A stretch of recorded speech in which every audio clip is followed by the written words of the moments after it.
र काठमाडौँ नै भनौँ, मैले यहाँ चाहिँ माहौल तातेको देखिनँ। यो त एउटा व्यापारिक केन्द्र भएर पनि होला होइन, यहाँ आफ्नो आफ्नो उसमा छ नि त, बेलुका 7 बजे सोसियल मिडिया चलाउने हो, दिउँसो जब गर्ने हो, आफ्नो व्यापार गर्ने हो, व्यवसाय गर्ने हो।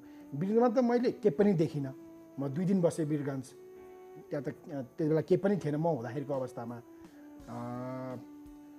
न काहीँ झन्डा थियो, न काहीँ प्रचार प्रसार थियो, सामान्य चिया पसलमा गफ पनि थिएन, एकदमै कम मात्र थियो। अनि त्यही भएर मलाई चाहिँ इलेक्सनको सहरतिर माहौल नतातिसकेको अवस्था, तपाईँको घन्टी रासोपा फुल एग्रेसिभ मोटिभेटेड, तपाईँको काङ्ग्रेस आदि मोटिभेटेड र एमाले चाहिँ पुरै डिफेन्सिभ, उसले नै हार्छ क्या हो भन्ने अवस्थामा त अध्यक्ष नै हार्ने भन्ने बेलामा को किन बोलोस् भने कि। र अनि अर्को चाहिँ मैले त्यो भने पनि थिएँ, एमाले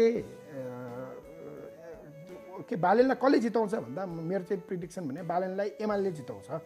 किन भन्दा एमाले अथवा केपी ओली भनौँ, केपी ओलीबाट सबैभन्दा बढी पीडित कोही छ भने एमाले छ भन्ने लाग्छ क्या मलाई। त्यही भएर एमाले काङ्ग्रेस जस्तो बदलिन चाहन्छ र एमाले बदला लिन चाहन्छ, किन सबभन्दा घाटा त एमालेलाई भएको छ नि त।